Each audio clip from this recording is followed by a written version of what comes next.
함께 나눌 말씀은 마태복음 11장 7절부터 15절까지 말씀입니다. 마태복음 11장 7절부터 15절까지 한 목소리로 읽겠습니다. 그들이 떠나매 예수께서 무리에게 요한에 대하여 말씀하시되 너희가 무엇을 보려고 광야에 나갔더냐? 바람에 흔들리는 갈대냐? 그러면 너희가 무엇을 보려고 나갔더냐? 부드러운 옷 입은 사람이냐? 부드러운 옷을 입은 사람들은 왕궁에 있느니라. 그러면 너희가 어찌하여 나갔더냐? 선지자를 보기 위함이었더냐? 옳다, 내가 너희에게 이르노니 선지자보다 더 나은 자니라.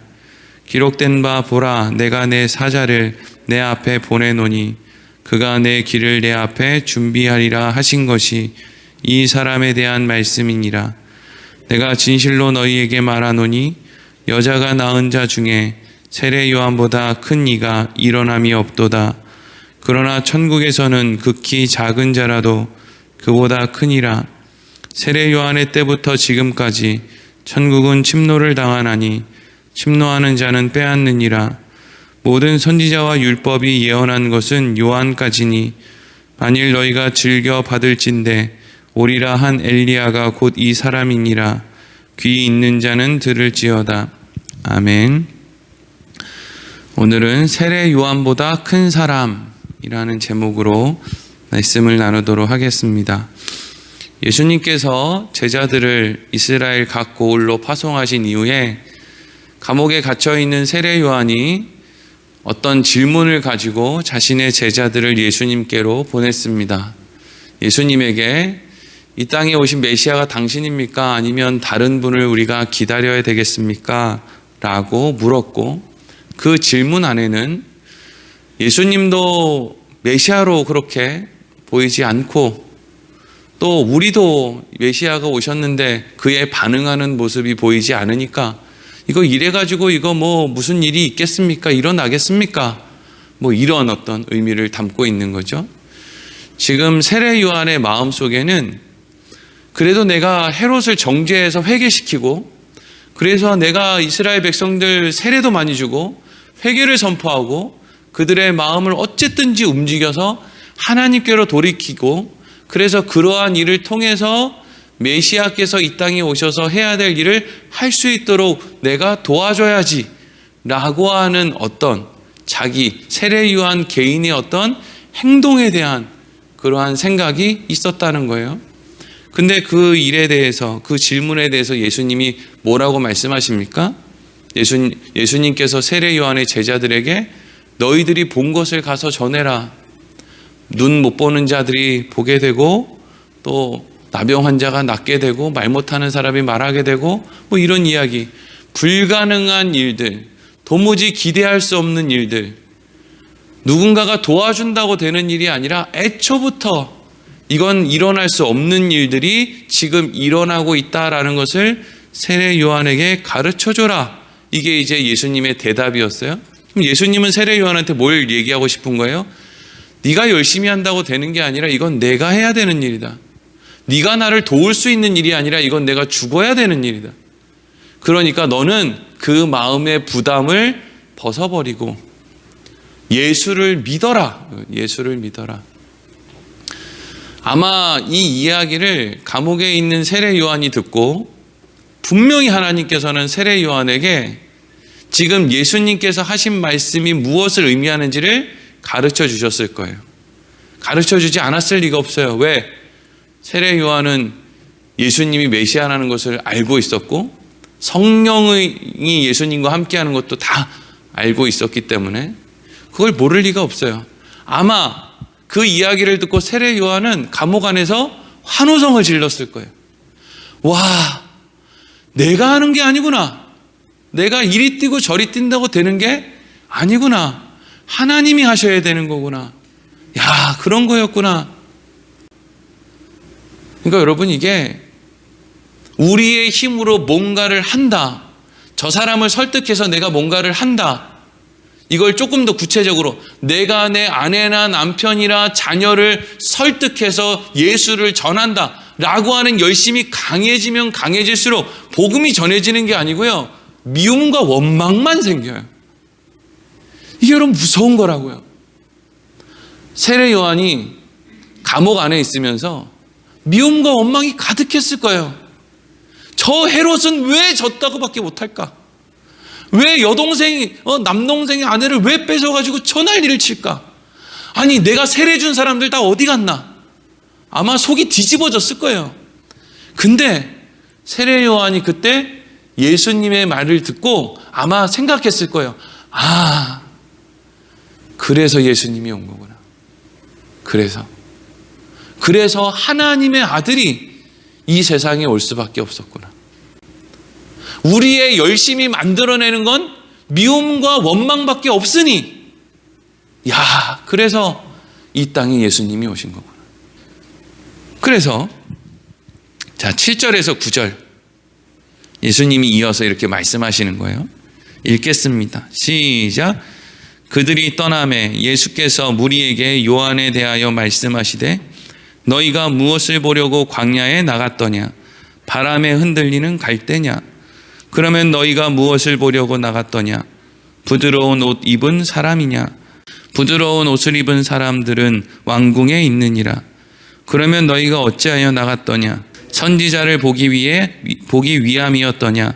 옳다, 내가 너희에게 이르노니 선지자보다 더 나은 자니라. 아멘. 지금 예수님께서 세례 요한의 제자들을 돌려보내셨지만 그곳에 모여있던 여러 무리들 가운데에는 세례 요한의 또 다른 제자들도 있었고요. 또 대부분의 사람들은 세례 요한을 존경하고 있었기 때문에 세례 요한이 자기의 제자들을 예수님께 보낸 그 일에 대해서 지금 예수님이 설명을 해주셔야만 됐던 것 같아요. 그래서 그곳에 있는 사람들에게 예수님이 말씀하시는 거예요. 너희들 세례 요한 좋아하지? 예, 우리 세례 요한 좋아합니다. 존경합니다. 그래, 너희들이 왜 세례 요한을 존경하고 좋아하게 됐지? 세례 요한은 왜 광야로 나가게 됐고 너희들은 왜 광야에 나간 세례 요한을 보기 위해서 너희도 광야로 따라 나가게 되었지? 세례 요한이 남달랐기 때문이지. 세례 요한이 거룩했기 때문이고 세례 요한이 하나님의 말씀을 따르고 싶어 했기 때문이지. 자, 너희가 세례 요한을 보기 위해 광야로 나간 이유가 뭐냐? 바람에 흔들리는 갈대냐? 여기에서 갈대는 당시 유대인들이 쓰던 화폐 안에 있는 그 모양이 갈대예요. 그러니까 이 말은 너희가 광야에 있는 세례 요한을 왜 만나러 갔냐? 돈 벌러 갔냐? 이거예요. 또 너희가 왜 세례 요한을 보러 광야로 갔냐? 너 고운 옷을 입은 사람은 왕궁에 있다. 이 말은 너희가 왜 세례 요한을 보러 광야에 갔냐? 너희가 권세를 얻으려고 갔냐? 사람들이 광야에 있는 세례 요한을 찾아가서 세례 요한에게 세례를 받은 이유는 돈을 번자고 간 것도 아니고 권세를 얻으려고 간 것도 아니에요. 세례 요한이 거룩했기 때문이고 존경받을 만했기 때문이고 하나님의 말씀대로 살고자 애를 썼기 때문이죠. 그래서 예수님께서는 뭐라 그래요? 9절 말씀에 내가 너희에게 이르노니 선지자보다 더 나은 자다, 이렇게 얘기를 하시는 거예요. 그러니까 예수님은 세례 요한이 선지자인데 모든 선지자들 중에서 아주 대표적인 선지자, 아주 훌륭한 선지자다라고 말씀을 하시는 거예요. 그럼 왜 그렇게 말씀을 하시는가? 세례 요한을 높여주고 싶어서 그런 건가? 그 얘기를 하려는 게 아니에요. 자, 10절 이어서 읽겠습니다. 시작. 기록된 바 보라, 내가 내 사자를 내 앞에 보내노니 그가 내 길을 내 앞에 준비하리라 하신 것이 이 사람에 대한 말씀이니라. 아멘. 세례 요한의 역할은 예수님보다 먼저 와서 예수님을 예비하는 역할을 한다라는 거예요. 근데 예수님보다 먼저 와서 예수님을 예비하는 역할을 한다라는 걸 다른 표현으로 하면 세례 요한은 구약의 마지막 사람이고 예수님은 신약의 첫 사람이에요. 그러니까 구약의 마지막 사람과 신약의 첫 사람을 아주 극명하게 대조시키는 마지막 역할을 하는 선지자, 그것이 바로 세례 요한이라는 거예요. 구약 성경에 등장하는 모든 선지자들, 여러분 이 선지자들이 어떤 역할을 했습니까? 망해가는 나라를 바라보면서 이스라엘 백성들을 향해서 정신 차리라고, 회개하라고, 돌아오라고 막 가슴을 치고 막 근데 백성들은 어떻게 했어요? 선지자들을 미워하고 예레미야 선지자 목에다가 개목줄 같은 거 묶어가지고 저기 광장 한복판에 막 묶어놓고 밥도 안 주고 땡볕에서 말라 죽게 만들고 막 돌 던지고 막, 그게 선지자를 대했던 이스라엘 백성들의 모습 아닙니까?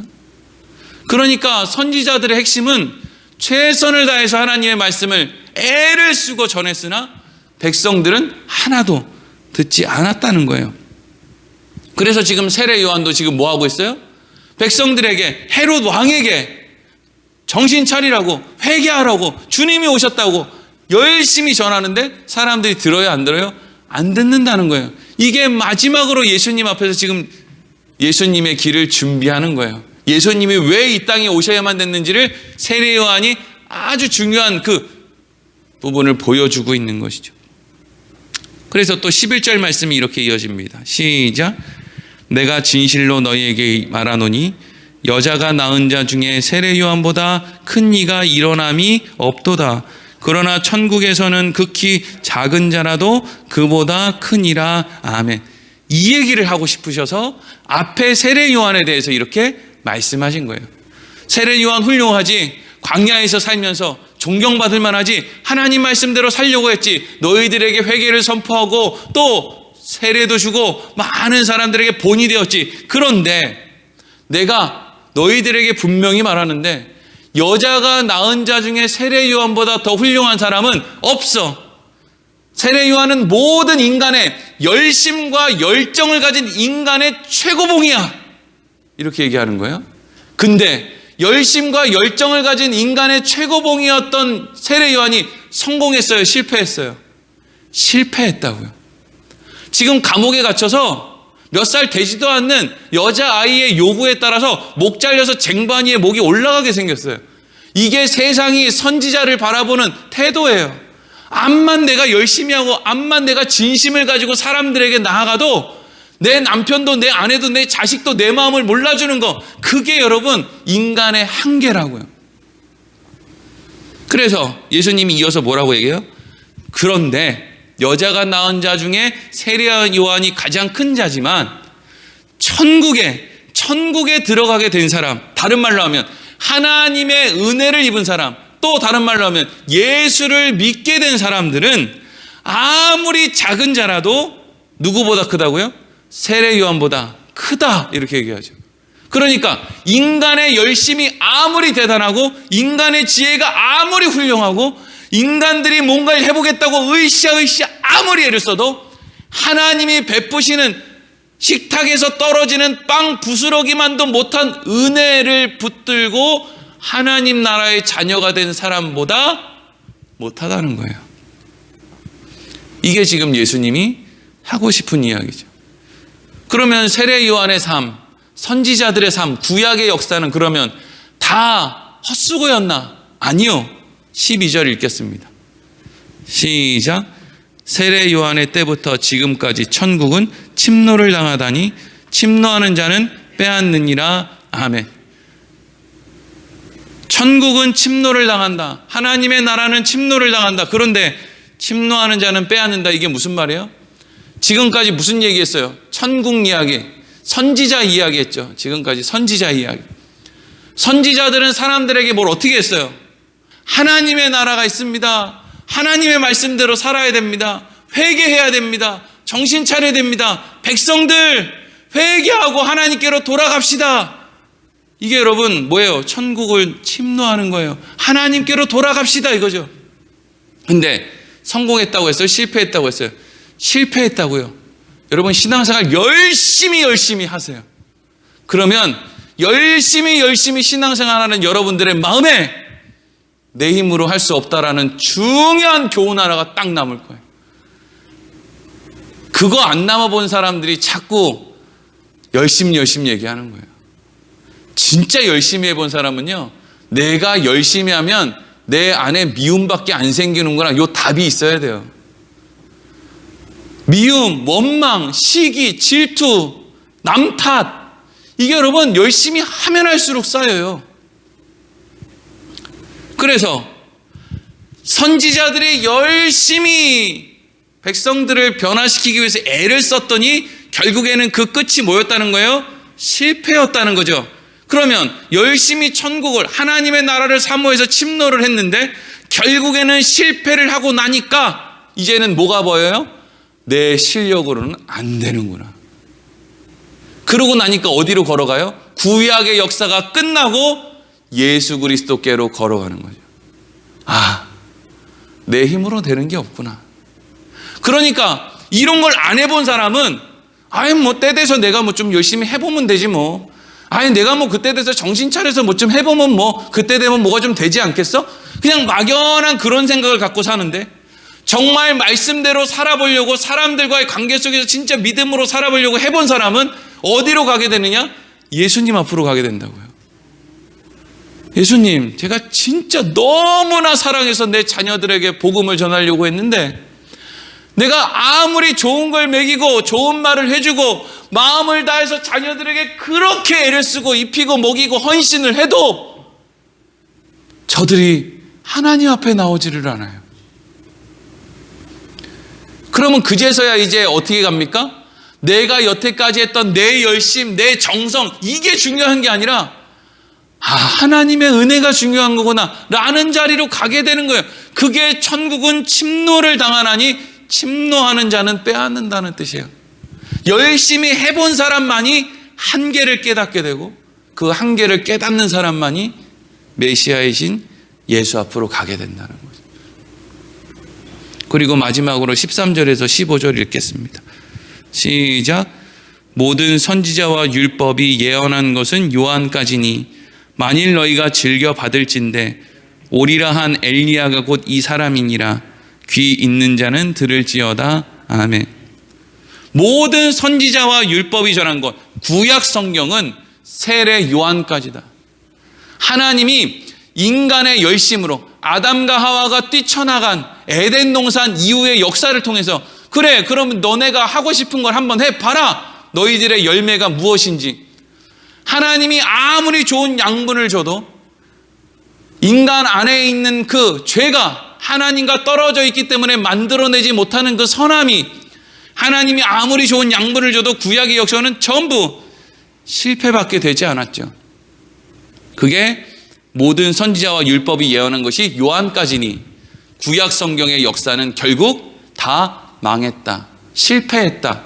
인간의 열심, 아담과 하와의 후손들의 실력을 보여주겠다라고 하는 모든 역사는 다 실패로 끝나고 말았다. 그래서 그 마지막 구약 성경의 역사가 실패로 끝났다는 것에 정점을 찍는 마지막 마침표를 찍는 사람이 세례 요한인데 그는 엘리야랑 똑같다. 여기서 엘리야랑 똑같다는 게 뭐예요? 여러분 엘리야 하면 뭐가 생각나세요? 엘리야가 갈멜산에서 바알 선지자 450명 또 아세라 선지자 400명 그렇게 함께 모여서 무슨 뭐 제단에서 누가 불이 떨어지나 가지고 그냥 거기서 영적 전쟁을 막 벌였단 말이죠. 그리고 거기에서 엘리야에게 하나님이 불을 떨어뜨려줬어요. 얼마나 좋은 재료를 준 거예요, 하나님이. 그 정도 해주셨으면 된 거 아니에요. 이 번제단에 그냥 불이 왕창 떨어져가지고 거기에 물을 12통을 부었는데 거기가 다 불살라지고 없었단 말이죠.